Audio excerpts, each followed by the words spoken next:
시작해도? 네.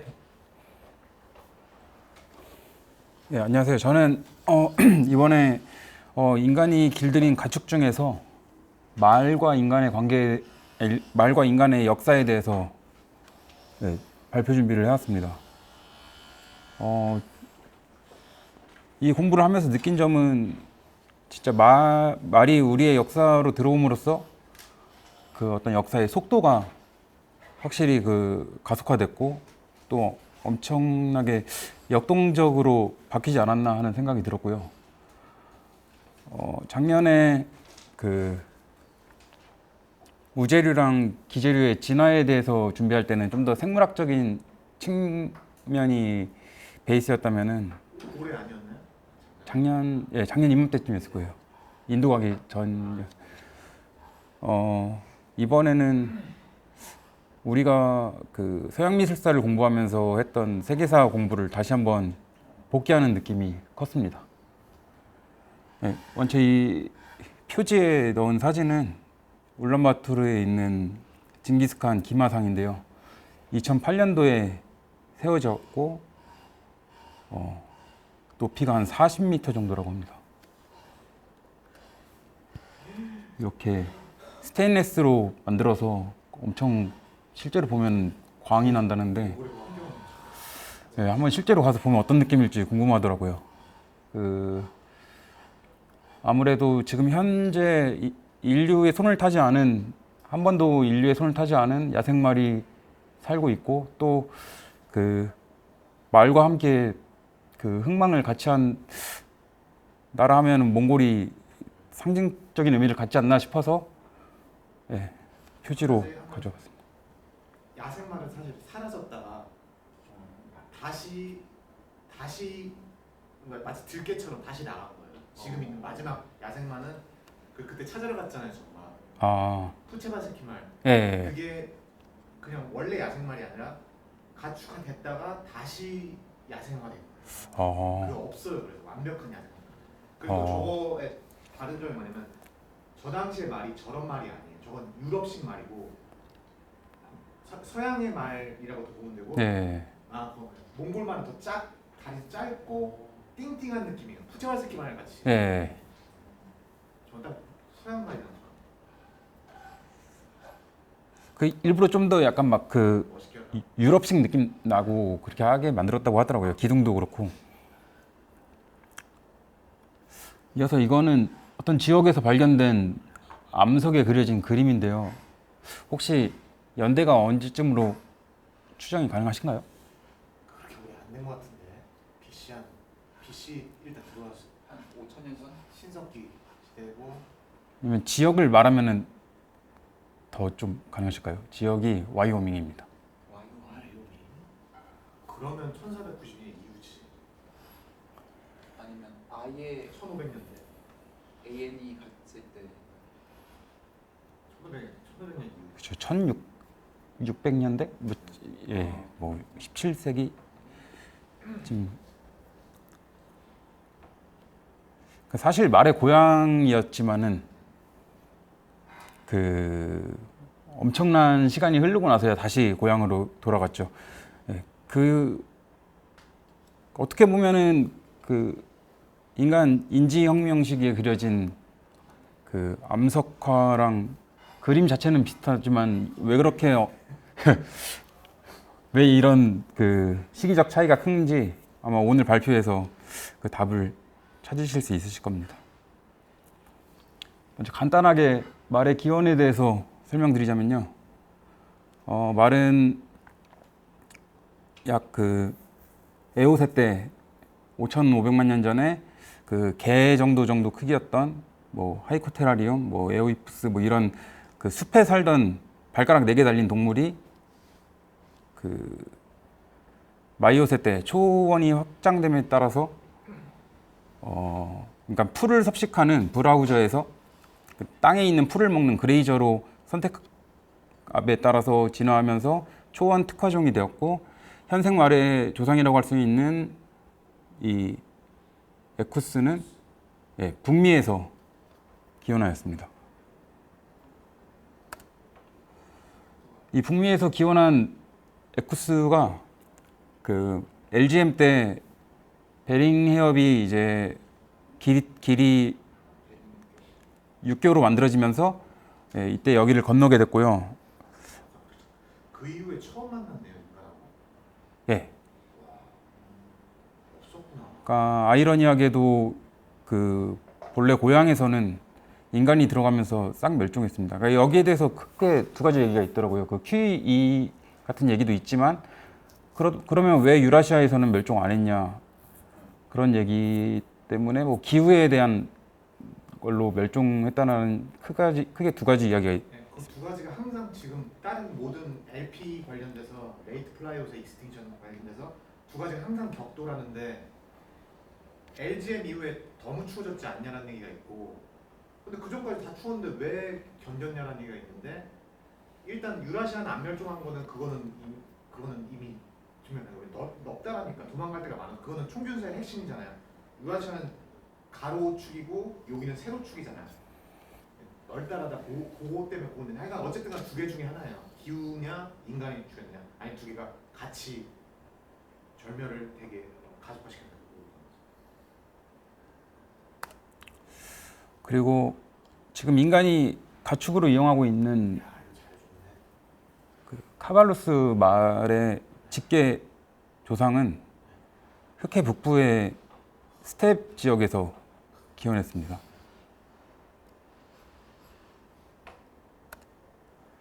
그러면 그 가축화 이전의 인간과 말의 관계는 무엇이었냐? 그냥 잡아먹는 사냥감이었습니다.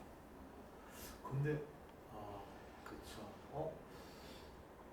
저게 왜냐면 저기 말이 있는데 초배가 33,000년이거든요. 33,000년 그림인데 말이 있는데 베링이 26,500년이면 어쨌든 넘어갈게. 나중에 말하면 더.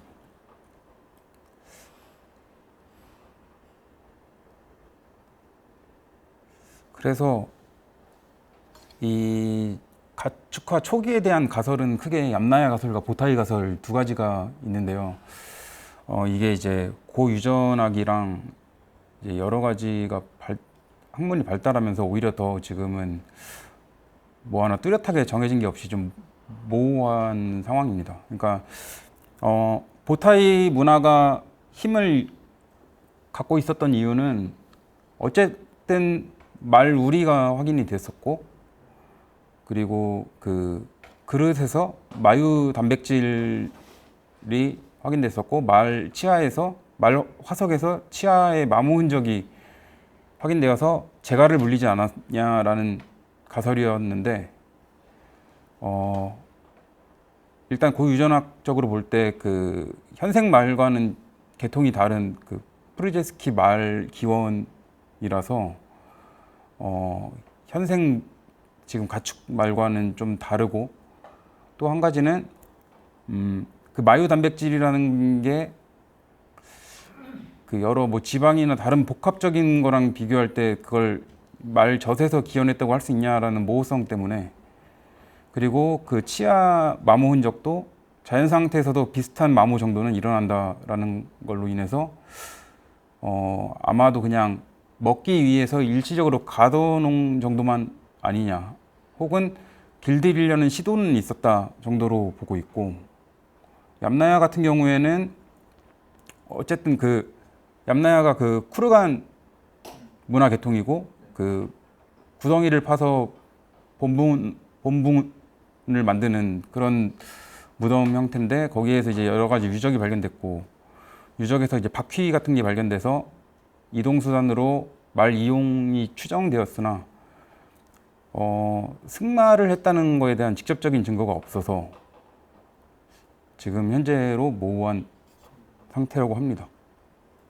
하지만 이제 얌나야 같은 경우에는 아까 그 흑해 북부 지역의 스텝이 말 조상의 거의 직계 그 계통이라고 해서 그 어쨌든 그 말 지금 현생 그 가축 말과 그 접점이 많지 않냐라는 이야기도 있지만, 역시 현재로서는 뭐 뚜렷한 증거는 없는 상황이라고 합니다.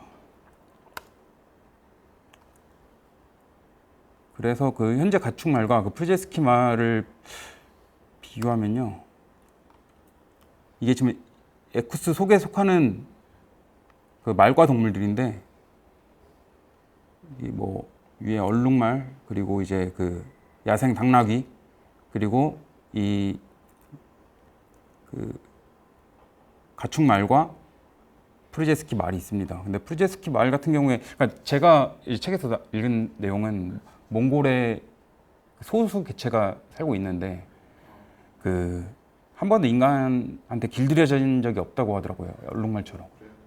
그러니까 저는 그렇게 알고 있다가 예. 제가 중국 실크로드 갔을 때 마지막에 2명만 남아가지고 준가르군지랑 그쪽에 남아있다고 했는데 그 말조차 원래는 가축화되었다가 다시 야생화됐다. 제가 몇 차례 확인하긴 했어요. 근데 모르겠어요. 그것이 뭐 다시 최근에 발견돼가지고 이 프루체바스키는 안 됐다라는 얘기가 있을지 모르겠지만 제가 팔로우한 요번에 말은 저는 아예 안 했기 때문에 예. 했을 때는 지금의 야생만 다시 그러니까 한마디로 들게 지금 막 제주도 같은 예. 그런 식으로 다시 된 거라는 거. 뭐 딩고나 이런 것처럼요. 근데 아무튼 저 뭐 이 책에서는 네. 그 머스탱 같은 경우에는 네. 그 길들여진 말이 야생화된 게 맞지만 프르제스키 말은 스키는 어쨌든간 제가 알기로는 예. 가축화된 거 같더라고요. 제가 한번 볼게요 지금. 예. 하시면.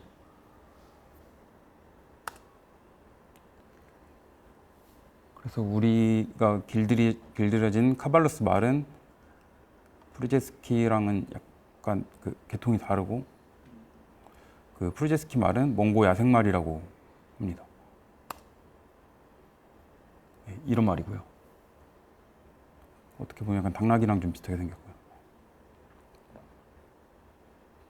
다 큰 거예요. 예. 더 땅땅하고 되게 귀엽게 생겼어요. 팔다리가 작죠. 베르만 버치 때문에 위쪽으로 올라가면 추운 지방 애들이니까 당연히 몸뚱이 커지고 네안데르탈이나 북구놈처럼.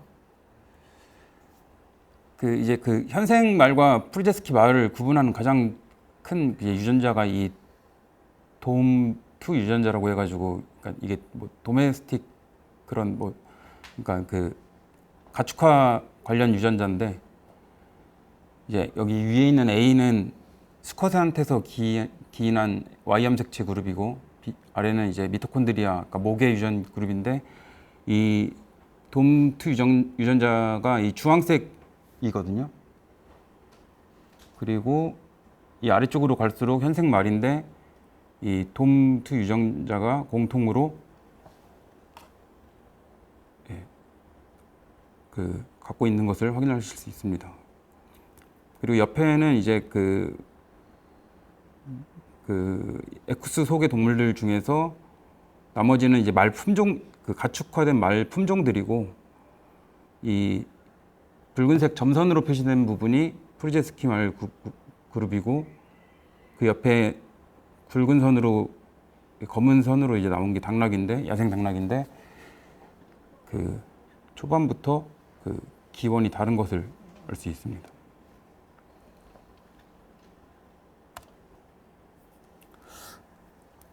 그러면은 과연 이제 말을 어떻게 이용을 했고 왜 이용하게 됐을까에 대한 의문이 생기는데요. 그 이후에 이제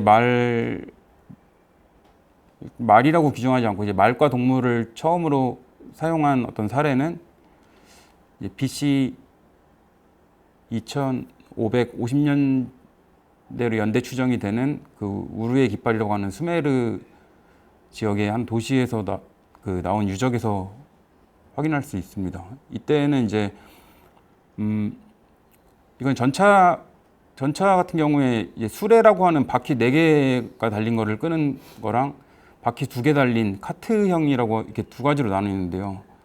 이 수레는 어떤 전투용보다는 사실 짐을 나르는 운송용으로 많이 쓰였을, 혹은 이동 수단으로 그냥 쓰였을 것으로 보고 있고요. 이때 처음 말과 동물을 사용한 그림을 확인할 수 있습니다.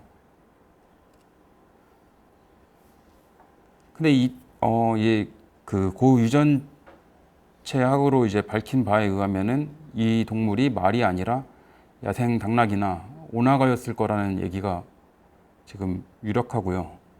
그래서 BC 2000년대까지는 주 운송 수단은 사륜 수레로 이 동력원 소였을 거로 보고 있습니다. 그러다가 기후가 건조화되고 초원이 확장되면서 그 유지비가 적다는 게 이제 먹이를 좀 덜 먹고 물을 좀 덜 필요로 하는 당나귀나 오나거로 대체됐을 거로 보고 있고요. 그리고 빠르다는 장점도 있고요. 그럼 저게 아마 LBAC나 아니면 4.2K 예, 그쵸. 그러다가 이제 4.2 킬로웨이의 이벤트가 오면서 기온이 하강됨에 따라서, 그러니까 오나거나 당나귀는 원산지가 아프리카라서 추위에 약하다는 점이 있어서 기온 하강에 따라서 이 스텝이나 추위에 강한 말이 주 동력원으로 부상했다는 지금 그런 가설이 있습니다. 후재 선생님을 정리할게요. 한 번도 가축화 되지 않은 건 맞는데 1900, 그러니까 제가 그것 때문에 제가 1960년대 후반에 이미 멸종됐어요. 그런데 이 종을 20세기 1900년 후반부터 뭐 사육 번식 프로그램을 통해서 사육을 통해서 12마리를 사육한 다음 개체 회복을 시킨 거예요. 야생화는 맞는데 어쨌든간 인간 안에서 다시 해서 그래서 지금 다시 내보냈다. 복원한다 뭐 그런 얘기. 네, 그래서 전 이걸 가축화됐다가 그걸로 오랫동안 야생화 공부에서 그렇게 착각했다. 그러니까 즉 약 BC 2000년대에는 소가 주로 운송 수단을 끄는 동력원이었고, 속도와 어떤 그러니까 유지비를 위해서 이제 당나귀나 오나거로 대체됐는데 4.2 킬로웨이 이벤트쯤에 이제 기온 하강에 따라서 말로 대체되었을 걸로 지금 이런 가설이 있고요.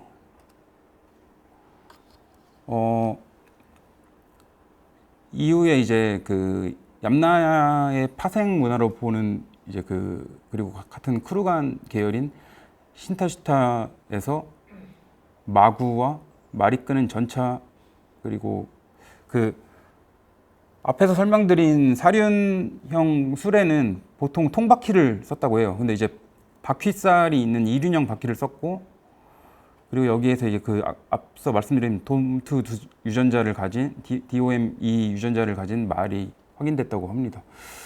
그 바퀴살 바퀴로 바뀐 거의 가장 큰 이점은 일단 경량화되면서 더 속도를 높일 수 있게 되었고요. 저거 아무것도 아닌 저게 되게 중요한 전륜 상황이나 다 짜크라바르 뛴 인도의 우리가 얘기하는 그 뭐죠 지금 탑 위에 그것도 다 무조건 다 저기 최고 중요합니다.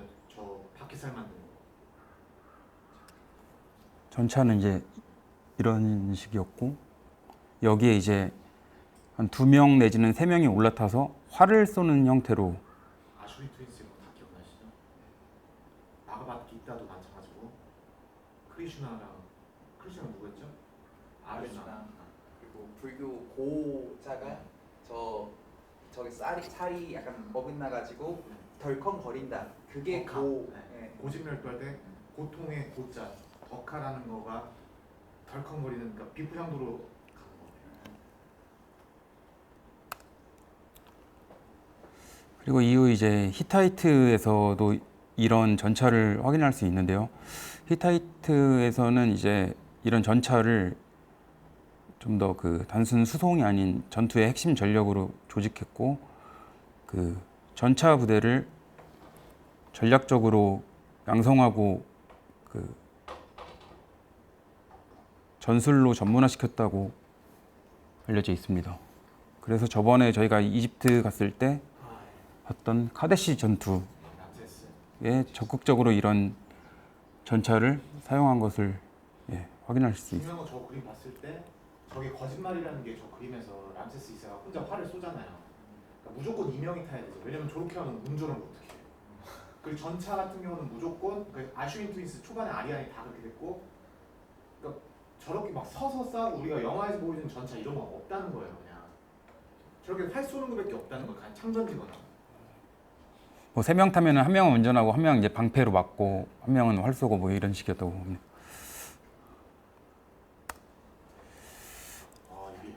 그러면 이제 이렇게 간접적으로 말을 이용하는 게 아닌 직접적으로, 그러니까 직접적인 운송 수단으로 진짜 켄타우로스 같은 그런 느낌으로 말을 이용은 어디에서 했냐?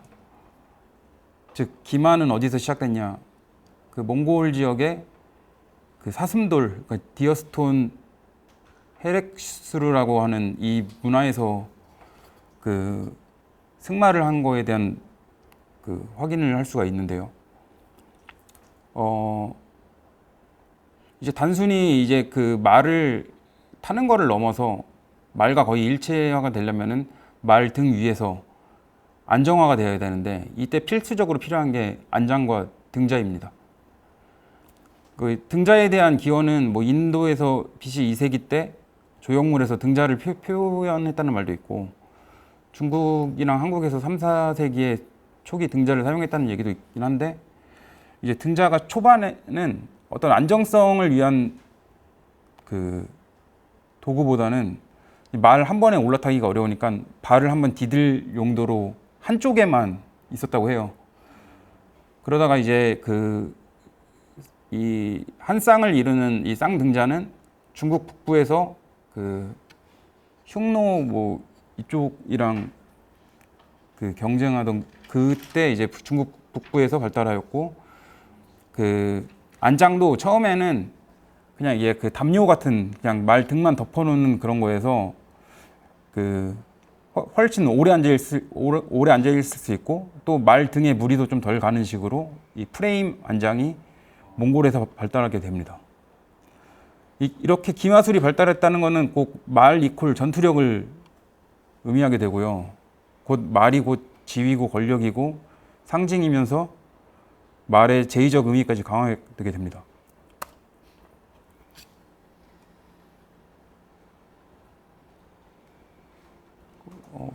말을 안정적으로 이제 탈 수 있으니까 이런 지리적 장벽을 극복한 그 비단길이 이제 열리게 되고요. 그리고 이제 저희가 공부해서 실크로드의 무의 장애 주천 분화 이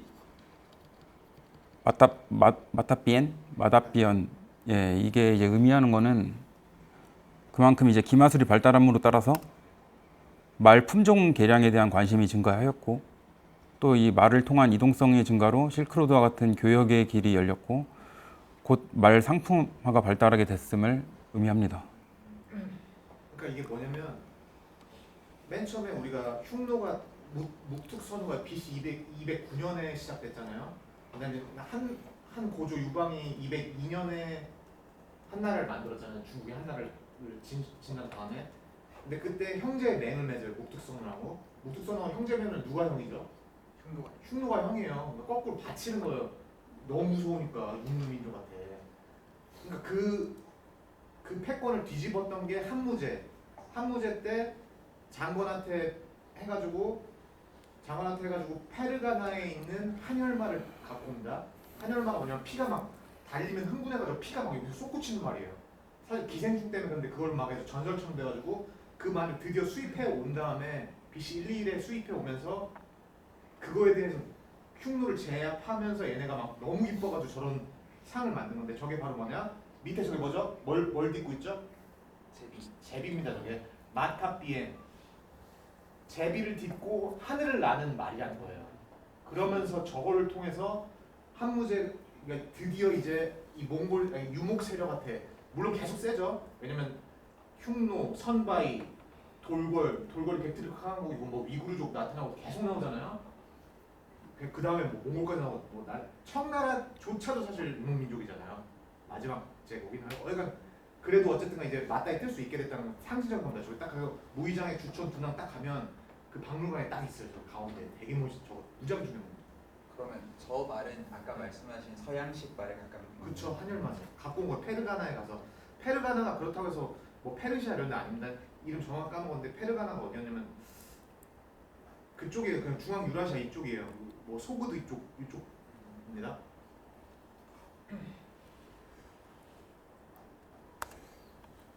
이 기마술의 발달로 인해서 그 생긴 대제국 중에 하나가 몽골 대제국이 있죠. 이때 근데 기마술도 물론 발달을 했지만 그 어떤 기후적인 유리함도 있었다고 합니다. 즉, 스텝 지역은 워낙 수분이 적기 때문에 기온 변동에 따른 습도 영향이 크고 기온이 하강하면은 증발량이 감소하고 증발량이 감소하면은 상대적으로 수분은 증가하게 되죠. 그러면은 그 초본 인류가 자라기 유리한 환경이 돼서 초지가 확대됩니다. 초지가 확대된다는 것은 곧 가축 생산성이 증가되게 되죠. 약 1200년대에는 이제 기후 온난기에서 소빙기로 전환되는 시기였고 이때 기후 하강이 몽골 초원지대를 확장하여 말 생산에 유리한 환경을 만들어줬습니다. 앞서 말씀드렸다시피 말 이퀄 전투력이라고 할 때 말 생산성은 곧 전투력의 증가를 의미했고 그 기마술의 발달과 더불어 이런 유리한 점으로 그 몽골 대제국을 만들 수 있었습니다. 박정재 교수 기후회의 책에서 보면 소빙기 시대에 의외로 소빙기 직전이죠. 거기 오히려 이쪽 이 중앙 스텝 지역은 굉장히 안정되고 거기는 오히려 생산성이 증가하는데 1299잖아요 소빙기가. 그때 1206입니다. 그 징기스칸 그리고 1227의 몽골 제국이에요. 그때부터 확 팽창하는 거 위쪽. 그리고 여기는 잘 돼, 그러니까 위쪽은 잘 됐는데 밑에는 다 작살나는 거죠. 네, 뭐지? 그러니까 몽골 스텝 쪽은 굉장히 유리한 환경인데 이제 다른 그 외 나라들은 오히려 그 안 좋은 기후로 가서 전투에 불리한 조건이 만들어졌고요. 그리고 이제 그 신항로 개척 신대륙으로 이제 나아감에 따라서 말은 이제 고향 땅을 다시 밟게 됩니다. 처음에 이제 콜럼버스 2차 원정 때 말이 처음 동행했고요. 그리고 이제 코르테스가 멕시코 유카탄 한반도로 들어갈 때 이제 말을 가지고 들어갔었고, 근데 생각보다 이 말이 금방 퍼졌고 그 현지 원주민들도 기마 문화에 빨리 적응했더라고요. 우리가 서부 영화 보면 다 인디언들 거짓말은 아닌데, 그러니까 원래는 말이 없던 데기 때문에 그거는 굉장히 나중인 거죠. 근데 재밌는 거는 이제 어떻게 보면은 문명화된 인간이 처음으로 이제 말이라는 동물을 만나서 길들였는데 어떤 그 말에 대한 상징성이나 어떤 제의적 의미나 말을 다루는 것은 그 문명 초기의 모습과 많이 비슷했습니다. 그래서 예를 들면은 뭐 그 권력을 가진 사람한테 말을 같이 묻는 문화라든지 그런 문화가 있었고요.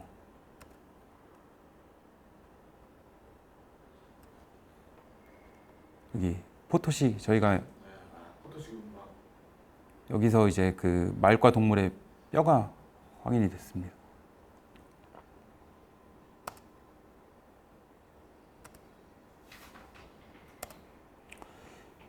그리고 이제 북미 쪽으로 말은 북미 지역에서 빠르게 확산했는데요. 이제 북미 이 서부 쪽이 그 사막 또는 스텝 지역이 많아서 말이 적응하기 빨랐고 또 말과 그렇게 경쟁할 만한 대형 초식 동물이 없어서 그 야생에도 빨리 적응했다고 해요. 그래서 이제 우리가 흔히 머스탱이라고 하는 그 미국 야생 말이 이때 이제 길들여진 말이 다시 야생으로 나가게 됐고, 그리고 이제 그 아메리카 원주민들이 독자적인 말 문화를 가지면서 말을 길들이기 시작합니다.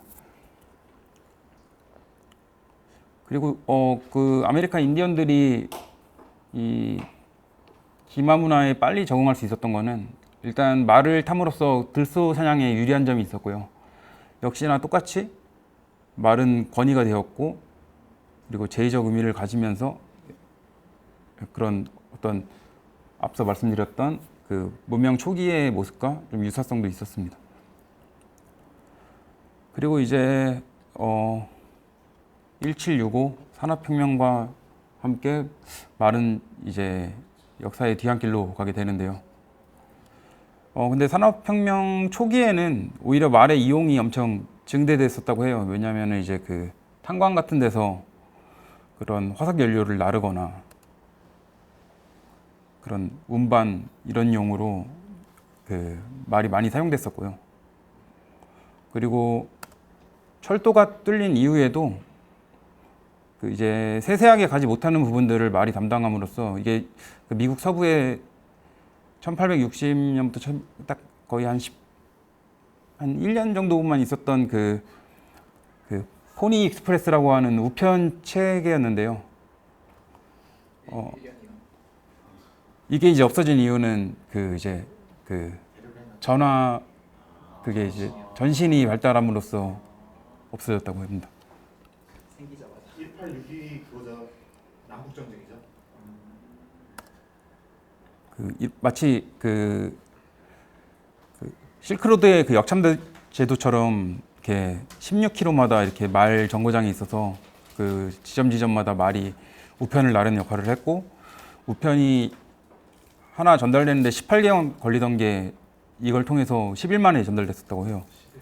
지금 1초 카톡 1초. 그리고 1차 세계대전까지만 해도 아직 보병이 있긴 했지만 이제 1차 세계대전 이후에 자동차가 발명되면서 이제 말은 진짜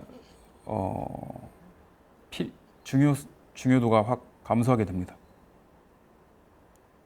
현재 우리에게 말은 이런 상징적인 의미로만 남아있게 됐습니다.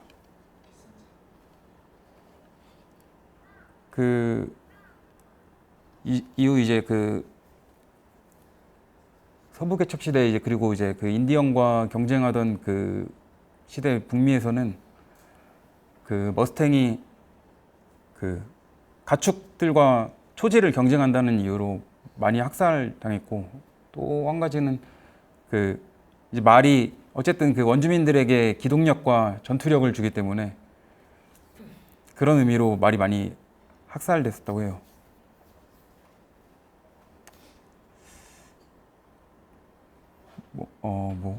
제가 준비한 발표 여기까지입니다. 그러니까 이거 보시면 그러니까 마지막에 그러니까 초기 저도 지금 가축하면 말을 뺐습니다. 그래서 제 당기지 않은 건데 초기는 어쨌든 몰라도 마지막까지 가장 중요했던 동물이 뭘까요? 가축하는 동물 중에 먹는 거 빼고 소하고 말이잖아요. 소하고 말. 그것이 상징적으로 대체가 뭘로 되냐면 하나는 페라리, 하나는 람보르기니. 람보르기니는 마크가 소잖아요. 그러니까 그 두 가지 포르쉐도 그러니까 이탈리아 건데 머스탱도 어쨌든 말 마크잖아요. 네. 근데 그게 뭐냐면 옆집이에요. 그게 같이 람보르기니하고 페라리 옆집인데 어떤 일이냐? 람보르기니는 원래는 자동차가 아닙니다. 원래 트랙터 만드는데 간 거예요. 왜냐면 람보르기니 사람이 회장이 페라리를 샀어요. 샀는데 아쉬운 게 있는 거야. 자기가 봤을 때 자기가 트랙터 만드는 입장에서 페라리 사장한테 페라리한테 얘기한 거야. 이거 좀 그러니까 페라리가 자존심 상해서 꺼내 욕을 막 상욕을 해가지고 그래? 그럼 내가 만들게 해서 람보르기니를 만든 거거든요. 그러니까 근데 두 자동차의 두 상이 그 마크를 딱 달고 있는 거잖아요. 간단히 보면 우리 3년 살때 33이네 알아요? 33이네? 33이네 마크가 뭐예요? 돼지잖아 돼지. 그러니까 그런 거. 그 두 개의 어떻게 보면 마지막 영정사진이라고 보시면 됩니다. 이 위대한 이 목축 이 두 가지 가축의 영정사진이에요. 저게. 그래서 실제로 저 몽골 갔을 때도 그분이 막 노래를 불러요. 저 눈물을 쏟았어요. 30분 동안 그 노래 듣고. 그 노래 뭐냐면 몰랐어요. 근데